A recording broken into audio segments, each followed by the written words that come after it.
Welcome back, everyone. Before we begin, I want to ask you something. Have you ever spoken up at work because something didn't feel right, only to regret it later when things suddenly changed? Share your experience in the comments. And if you appreciate real stories about workplace decisions, consequences, and the moments that shift everything, don't forget to like and subscribe. My name is Laura Bennett, and for years, my job was built around one simple expectation: pay attention to the details no one else had time for. I worked in internal operations, reviewing processes connected to one of the company's fastest-growing divisions. It wasn't a glamorous role, but it was important. I made sure things were checked, documented, and verified before they moved forward. At first, everything felt normal. Deadlines were tight, leadership wanted faster approvals, and the pace kept increasing. That wasn't unusual for a company expanding quickly. But over time, I started noticing small things that didn't quite line up. Numbers that looked slightly off. Approvals pushed through without the usual documentation. Requests marked urgent without clear explanations. I told myself it was just pressure. But then I started seeing the same names attached to every rushed approval. And that's when I began paying closer attention. A few days later, I found myself sitting in a leadership meeting that felt more tense than usual. The agenda moved quickly, approvals being pushed through one after another, with little discussion. I had seen some of the numbers attached to those requests earlier that morning, and something still didn't feel right. Not wrong enough to raise alarms, but wrong enough to make me uncomfortable. When there was a brief pause, I spoke carefully. I asked if the supporting documentation for one of the approvals had been finalized yet. The room went quiet for a moment. Not the normal silence of people thinking, but the kind where everyone suddenly becomes very aware of what was just said. My boss answered quickly, saying everything had already been reviewed. Then he moved the conversation forward without letting it linger. No one else spoke. No one asked anything. After the meeting, a coworker caught up with me in the hallway. She lowered her voice and told me I might want to be careful about when I raise questions like that.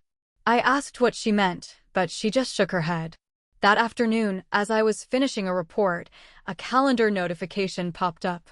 HR had scheduled a meeting with me for the next morning. I didn't sleep much that night. I kept replaying the meeting in my head, wondering if I had overstepped without realizing it. I had asked questions before, and it had never been a problem. That was part of my job. Still, something about the way the room had gone quiet stayed with me. The next morning, I walked into the HR office expecting a conversation, maybe a reminder about communication or tone. Instead, both my manager and an HR representative were already seated, waiting. Their expressions were serious, rehearsed. They told me my role was being eliminated due to alignment concerns and ongoing disruptions to workflow. The words felt distant, almost unreal. I asked what that meant, but the explanation stayed vague. They said the company needed to move forward in a more unified direction. Within minutes, it was over. My system access was disabled. My badge was taken. I was given a folder with exit paperwork and quietly escorted out. As I walked to my car, one thought kept circling in my mind. I had been fired less than a week after asking that question. The first day at home felt strangely quiet. I kept checking my phone out of habit, expecting emails or messages that would never come. The speed of everything still didn't make sense. No warning. No discussion. Just a sudden decision and a closed door. By late afternoon, I started going over my old notes, trying to make sense of what I might have done wrong. I had questioned that same approval process twice before. Each time, I was told things were already handled. Each time, the conversation was shut down quickly. This time, I spoke up in front of leadership. And days later, I was gone. That's when my phone rang. It was someone from my old team. Her voice sounded tight, like she was trying not to say too much. She asked if I had a minute to explain where certain internal tracking files were kept. I told her they were tied to a system I managed personally. She went quiet for a second before saying they couldn't find them. Then she added, almost under her breath, that people were already asking questions. And no one seemed to have answers. I asked her what kind of questions people were asking, but she hesitated before answering. It was the kind of pause that made me realize she was choosing her words carefully. She said several departments were trying to locate the internal tracking files tied to recent approvals, but no one seemed to know where to start. I explained that most of those files were connected to a system I had built over time, one that tracked documentation before anything moved forward. She sounded surprised. I could hear movement in the background, voices talking quietly, like she was stepping away from her desk to avoid being overheard. She asked if there was a shared version somewhere, something the team could access quickly. I told her no. I had always maintained it directly because the information was sensitive and needed consistent oversight. There was a long silence. Then she admitted people were getting tense. Deadlines were approaching, and the approvals connected to those files were still incomplete. I could hear the pressure in her voice. Before ending the call, she asked one more question. Had I already finished reviewing the last round of approvals before I left? I told her the truth. No. I stopped because something didn't feel right. The line went completely quiet after I said that. For a moment, I thought the call had dropped. Then she asked me to repeat what I had just said. I told her again, slowly this time. I had paused the final stage because I wanted to double-check a few things. The numbers weren't aligning the way they usually did, and I didn't feel comfortable moving forward without understanding why. She didn't respond right away. When she finally spoke, her voice sounded different. Lower. More serious. She asked if I had told anyone that before I left. I explained that I had tried to bring it up during the meeting, but the conversation moved on quickly. After that, I didn't get the chance. She let out a slow breath and said the team had assumed everything was already cleared. That approval had been expected to go through without delay. Now people were realizing the last review hadn't been completed. I felt a strange heaviness settle in my chest. I hadn't thought about what would happen if I wasn't there to finish it. I just assumed someone else would step in. Before hanging up, she said something that stayed with me long after the call ended. They were counting on that being done already. After the call ended, I sat there for a long time staring at my phone. I kept replaying her words in my head. They were counting on that being done already. I hadn't thought about how much pressure might be tied to those approvals. To me, it was just another review that needed to be done properly before anything moved forward. Later that evening, another message came through. This time it was from someone in a different department. He asked if I could confirm whether I had signed off on the final stage of documentation for the last batch of approvals. I told him I hadn't. I explained I was still reviewing it when I was called into that HR meeting. There was a pause before he responded. He said that approval was already scheduled to move to the next phase. Everyone had assumed it was complete. When I asked what would happen now, he didn't give me a clear answer. He just said they were trying to sort it out. That was the first moment I realized my departure had left something unfinished in a way no one had expected. And the more I thought about it, the more I started wondering why there had been such urgency to move it forward. That night, I opened an old notebook I used to keep at home. I had started writing things down months earlier whenever something didn't sit right with me. Small reminders. Numbers to double-check. Names tied to repeated requests. At the time, it was just a way to stay organized. Now, looking through it again, a pattern started to form. The same few approvals had been pushed through faster than the rest. The same names had signed off on them repeatedly. And the pressure to move quickly had grown stronger over the past few weeks. I remembered being told more than once that timelines were critical and delays would cause problems. I had listened, but I still refused to clear anything until it made sense. As I flipped through another page, I stopped at one note I had written late one evening. I had circled a set of numbers and written one sentence beside it. Doesn't match previous totals. I stared at that line for a long moment. That was the last thing I had reviewed before speaking up in that meeting. The next morning, I woke up earlier than usual, still thinking about that note. Doesn't match previous totals. At the time, it felt like just another discrepancy I needed to check. Now it felt more important. I couldn't remember exactly what had seemed off, only that I had paused everything because the numbers didn't align with earlier reports. Around midday, my phone rang again. It was the same coworker from before. This time, she sounded more stressed. She told me there had been multiple meetings that morning. People were trying to recreate the workflow I used to manage, but they were struggling. Files were in different places, documentation wasn't fully tracked, and no one seemed sure which version was the latest. I listened quietly as she spoke, realizing how much of that process I had kept organized over the years. I had built it piece by piece to prevent mistakes. Without it, things were starting to feel scattered. Before ending the call, she said something that stayed with me. "They didn't expect you to be gone this fast."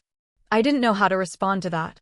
But for the first time, I started wondering if my removal had been rushed. Later that afternoon, I received a message from someone I rarely spoke to directly. He worked in a department that depended on the approvals my team handled. His message was brief and polite. He asked if I could confirm one specific detail about the last set of numbers I had reviewed.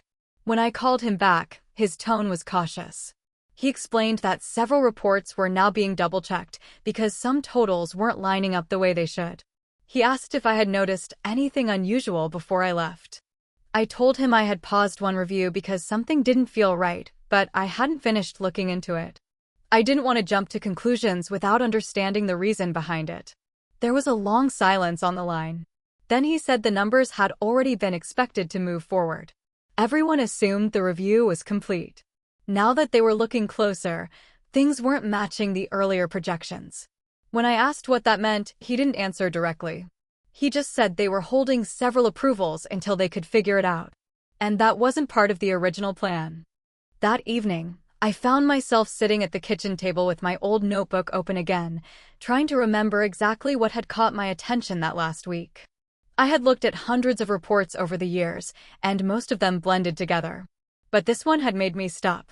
I remembered staring at the totals longer than usual, feeling like something didn't line up with earlier numbers. My phone buzzed with another message. It was from someone in the reporting department. We had only spoken a handful of times before, but her message was direct. She asked if I had ever completed the final reconciliation on the last set of approvals. I told her I hadn't. I explained I was still reviewing it when everything happened. She replied almost immediately, saying that reconciliation had been expected to confirm everything was ready to move forward. Without it, several departments were now stuck waiting. I asked if there was a specific issue. She paused before answering. "All I know is the numbers aren't matching what they thought they would." Reading that message made my stomach tighten. I had felt that same uneasiness when I first saw those figures. And now it sounded like they were starting to see it too. The more I thought about it, the more I realized how much pressure had been building around that timeline. Every week, the push to move faster had gotten stronger. Approvals that used to take time were suddenly expected to happen quickly. Questions were brushed aside. Documentation was assumed instead of confirmed. I remembered one conversation with my boss a few weeks before everything happened. He had stopped by my desk and casually asked if the next set of approvals could be moved through a little faster. I told him I would do what I could, but I couldn't skip the usual checks. He had nodded, but the look on his face stayed with me. It wasn't anger. It was impatience. Now, hearing that reports were being rechecked and approvals were being held, I started to understand why the pressure had been there. The timeline had mattered more than I realized. And if something in those numbers really was off, then my hesitation may have delayed more than just one approval. For the first time, I began to wonder if I had interrupted something important without even knowing it. The next morning, I went back through my notebook again, this time more carefully. I had written quick notes over the past few months, whenever something didn't feel right, mostly to remind myself to double-check things later. At the time, it was just part of staying organized. Now, those notes felt different. One entry stood out. I had circled a set of figures and written a short reminder to compare them with a previous report. I tried to remember what I had seen that day. The totals had been higher than expected, but the supporting numbers didn't fully explain the increase. It wasn't a major gap, just enough to make me pause. As I stared at the page, my phone buzzed again. It was the coworker who had first called me after I left. She sounded more tense than before. She told me multiple departments were now reviewing recent reports, trying to understand where certain differences were coming from. I asked if they had found anything yet. She hesitated before answering. "They're still trying to figure it out. But people are starting to notice it." That sentence stayed with me after the call ended. For the first time, I realized the issue I had noticed might be bigger than I originally thought. Later that afternoon, I received another call, this time from someone in finance. We had worked together occasionally but weren't close. His tone was careful, almost formal. He asked if I could confirm whether I had flagged any concerns before I left, anything related to the recent approvals. I told him I had paused one review because the numbers didn't match previous totals.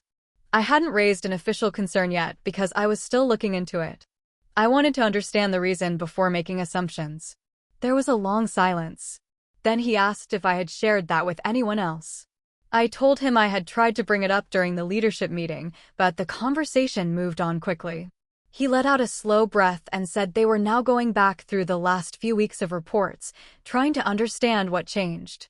Apparently, several figures were being recalculated, and the results weren't lining up the way they should. Before ending the call, he said something quietly. "We should have looked closer earlier." And for the first time, I felt a deeper sense of unease settle in. That evening, I sat quietly with my notebook open in front of me, thinking about what he had said. We should have looked closer earlier. I kept tracing back through my memory, trying to pinpoint the exact moment something began to feel different. There wasn't one dramatic change. It had been gradual. More urgency. Less patience. Fewer questions being asked. I remembered how often I had been told timelines were tight and approvals needed to move faster. At the time, I thought it was just pressure from growth.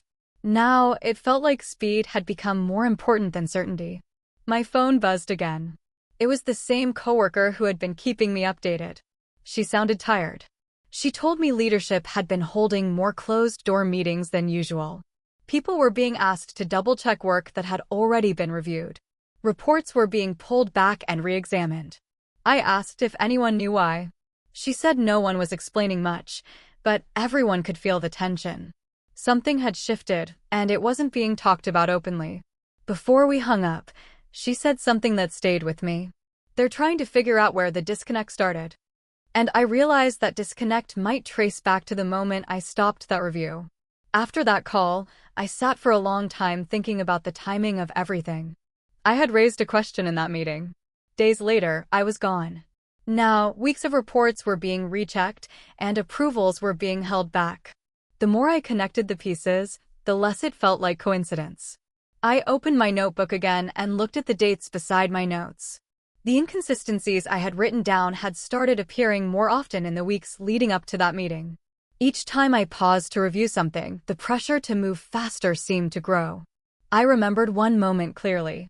A request had come in marked urgent, with a note asking if I could push it through, because it was already late. I had still taken the time to check it. That was when I first noticed numbers that didn't quite match earlier totals. At the time, I thought I was just being careful. Now, it felt like I might have been slowing down something that was expected to move quickly. And if that was true, then my hesitation may not have been seen as caution. It may have been seen as a problem. The next day, I tried to push the whole thing out of my mind. I told myself it wasn't my responsibility anymore. I wasn't part of the company, and whatever was happening inside those walls would eventually settle without me. But the quiet didn't last long. By mid-afternoon, I received another call. This time it was from someone I hadn't heard from since before I left. A manager from a neighboring department. He didn't waste time on small talk. He asked if I could walk him through how I used to track approvals tied to the recent reports. I explained the process as simply as I could. I told him I cross-checked figures with previous submissions and made sure documentation matched before anything moved forward. He listened carefully, asking specific questions about how I compared numbers over time. At one point, he paused and asked if I had noticed any unusual changes in the last few weeks. I told him I had seen some differences, but I hadn't finished reviewing them. There was a long silence. Then he said they were trying to retrace steps to understand where certain totals started shifting. And for the first time, I realized they weren't just fixing small errors. They were going back, looking for where something began. That evening, I sat by the window with my notebook again, thinking about the word he had used. Retrace. It meant they were trying to rebuild the path from the beginning, step by step, looking for the moment things stopped aligning. I could picture the process clearly in my mind because I had done it myself many times before. As I flipped through the pages, I noticed something I hadn't paid attention to earlier. The entries became more frequent closer to the day I spoke up. More notes about numbers not matching. More reminders to double-check documentation. It wasn't one isolated issue. It was a pattern slowly forming. My phone buzzed again, this time with a short message from the coworker who had been updating me. She said the department was under a lot of pressure now. People were being asked to explain approvals they had already completed weeks ago. When I asked if leadership had said anything about why, she replied with one sentence. They're trying to understand how this went unnoticed. I stared at that message for a long time. Because I had noticed. That message stayed with me long after I put my phone down. They were trying to understand how this went unnoticed. I couldn't stop thinking about how close I had come to digging deeper before everything changed. If I had stayed a few more days, I might have finished reviewing those numbers. I might have understood exactly where the differences were coming from. Instead, I was gone. The next morning, I received another call. This time, it was my former manager. Seeing his name on my screen caught me off guard. He rarely called anyone directly unless something was urgent. I let it ring once before answering. His tone was careful, almost too neutral. He asked how I had been, then moved quickly into questions about the review process I used to follow. He wanted to know how I compared reports over time and how I identified changes in totals. I explained it the same way I had to others. He listened without interrupting. When I finished, there was a pause. Then he asked if I had noticed anything concerning before I left. I told him I had paused one review because something didn't match earlier figures. And for a brief moment, he didn't say anything at all. When he finally spoke, his voice sounded lower, more measured. He asked me which set of reports I had been looking at when I noticed the differences. I told him the dates and explained that I hadn't finished reviewing everything yet. I just knew something wasn't lining up the way it usually did. There was another long silence. Then he said they were going back through those same reports now. Several departments were being asked to confirm their numbers again. Apparently, some totals had been adjusted more than once over a short period of time, and no one was sure why. I asked if they had found anything specific. He didn't answer directly. He just said they were trying to understand what changed in the last few weeks and why the usual checks hadn't caught it earlier. Before ending the call, he said something that stuck with me. You always paid attention to the details. After we hung up, I sat there thinking about that comment. It didn't sound like a compliment. It sounded like an acknowledgement that something had slipped through after I was gone. After that call, I couldn't shake the feeling that something had shifted. My manager had never called me directly after I left, and now he was asking detailed questions about how I reviewed reports. It wasn't just curiosity. It felt like they were trying to rebuild a process they suddenly realized they needed. Later that evening, the coworker who had been keeping me updated called again. Her voice sounded tense, more than usual. She told me leadership had started asking teams to explain approvals from the past month, going back further than anyone expected. People were being asked to walk through their decisions step by step. I asked if anyone knew what had triggered it. She hesitated before answering. Then she said something that made everything feel heavier. They thought removing you would make things move faster. I didn't know what to say. She continued, explaining that I had been seen as someone who slowed down approvals with too many questions. Once I was gone, everything was expected to move smoothly. But now, they were having to slow down anyway. And this time, it wasn't by choice.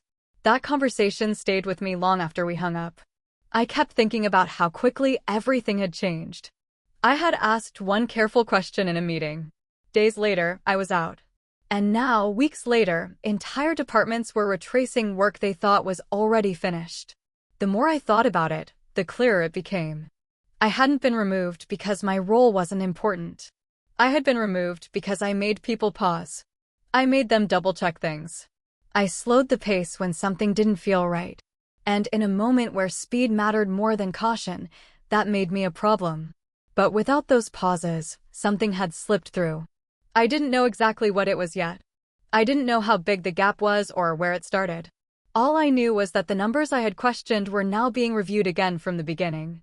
And for the first time, I realized I might have been closer to something than I ever understood.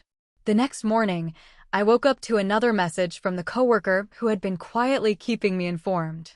It was short, but I could feel the urgency behind it.